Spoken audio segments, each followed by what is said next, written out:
영의정 김봉희는 언제나 왕위에 대한 갈망을 품고 살아왔다. 그의 어린 시절은 왕실 내에서 고립된 존재였다. 그가 속한 집안은 왕실 내에서도 변방이라 불릴 만큼 영향력이 미약했다.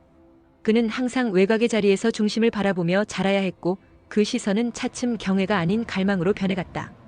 영의정 김봉희는 궁의 기둥 하나, 기와 하나에 스며든 권력의 냄새를 알아차릴 줄 아는 아이였다. 궁 안에서 왕실 자제들과 어울리지 못한 영의정 김봉희는 언제나 연문으로 드나들었다.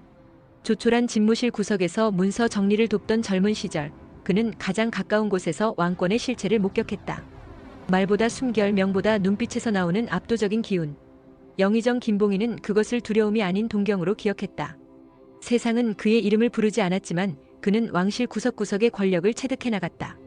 소년 시절부터 감히 넘볼 수 없는 것에 마음을 품었고 점차 자신이 그것을 가질 자격이 있다고 믿게 되었다.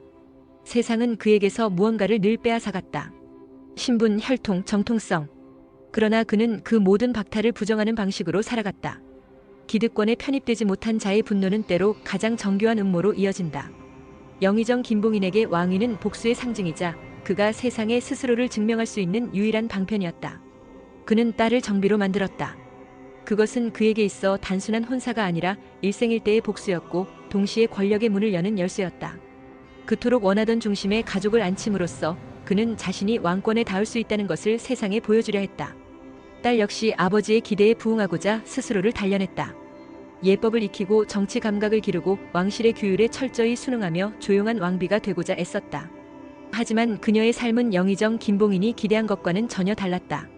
선왕은 정비보다 총애하던 후궁에게 더욱 깊이 빠져 있었고 궁 안의 시선도 그녀를 향해 돌아가지 않았다. 정비라는 자리는 점차 허울이 되었고 권력은 후궁의 손에 실려 움직였다. 그 후궁은 단순한 애첩이 아니었다.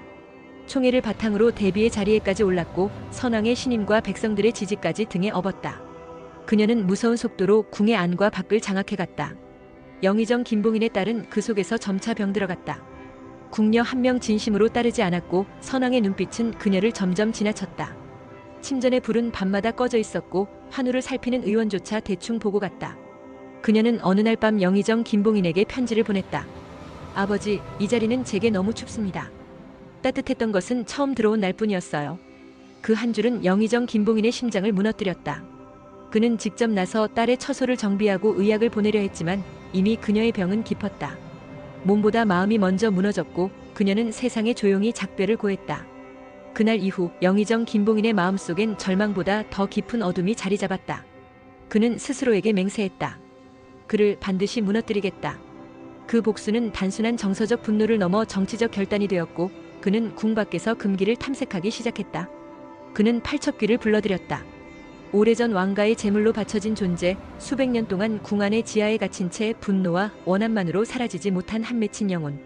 팔척귀는 인간의 언어를 이해하지 못했지만 증오의 방향만은 분명히 알았다. 영의정 김봉희는 이 원귀에게 가장 선명한 분노의 대상을 보여주었다. 바로 선왕. 그는 풍산이라는 무당을 통해 의식을 준비했다. 풍산은 도성에서 사악한 주술인 연매질을 행하다 붙들린 자였다. 연매질은 어린 생명을 굶겨 귀신으로 만들고 그 원귀를 빌어 주술을 행하는 금기의 술법이었다. 왕실에서도 이를 금기로 여겨 풍산은 신문 끝에 궁 밖으로 추방되었지만 연매질을 계속하다 다시 붙들렸다. 풍산은 매질을 당하다가 피범벅이 된 얼굴로 중얼거렸다. 지독한 원한귀가 왕가에 들러붙었다. 팔척귀다. 이는 영의정 김봉인의 귓가에는 선명하게 박혔다. 그리고 딸의 죽음 이후 선왕을 무너뜨릴 방법을 떠올렸다. 영의정 김봉희는 그를 은밀히 집으로 불러들인 것이었다. 영의정 김봉희는 풍산을 앞세워 팔척귀가 선왕을 해치도록 주술을 준비하게 만든다.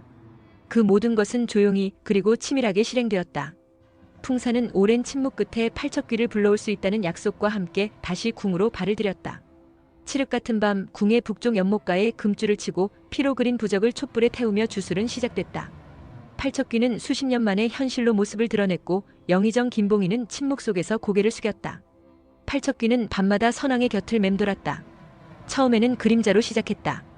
누가 문을 닫았는데도 다시 열려있는 침전의 문, 꺼지지 않는 등잔, 누군가의 기척이 느껴졌다는 내관들의 말.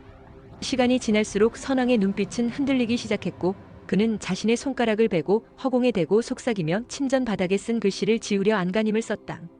결국 어느 날 밤 선왕은 비명을 지르며 문을 부수고 밖으로 뛰쳐나갔다. 그는 허공과 중얼거리는 말을 나누었고 궁녀의 얼굴을 알아보지 못했으며 아침이면 피로 얼룩진 손으로 바닥을 긁고 있었다. 병이 시작된 후 그는 더 이상 조정의 얼굴을 드러내지 않았다. 대신 글로 명을 내렸고 이내 필체조차 읽을 수 없을 정도로 흐려졌다. 몇 달 후 선왕은 혼절한 채 발견됐고 깨어나지 못한 채 세상을 떠났다. 영의정 김봉희는 그 순간을 복수의 완성이라 여겼다. 그러나 동시에 그는 느꼈다. 자신의 내면에 남은 건 상실이 아닌 기묘한 쾌감이었다. 복수는 끝났지만 그 빈자리에 찾아든 것은 권력의 매혹이었다. 그러나 그 복수의 자리에 남은 것은 공허함과 권력의 맛이었다. 어린 이정이 왕위에 오르자 영의정 김봉희는 수렴청정의 명목으로 정사를 다스리기 시작했다. 그는 입법, 인사, 재정을 모두 장악하며 실질적인 군주로 군림했다. 처음엔 그도 명분을 지켰다. 죽은 딸을 위한 나라를 만들고자 했고 이정이 자랄 때까지만 권력을 막고자 했다. 하지만 권력은 그를 놓아주지 않았다. 궁의 숨결, 신하들의 눈빛, 백성들의 절은 그를 향해 있었고 그는 스스로를 왕이라 믿기 시작했다. 이정이 성장했다.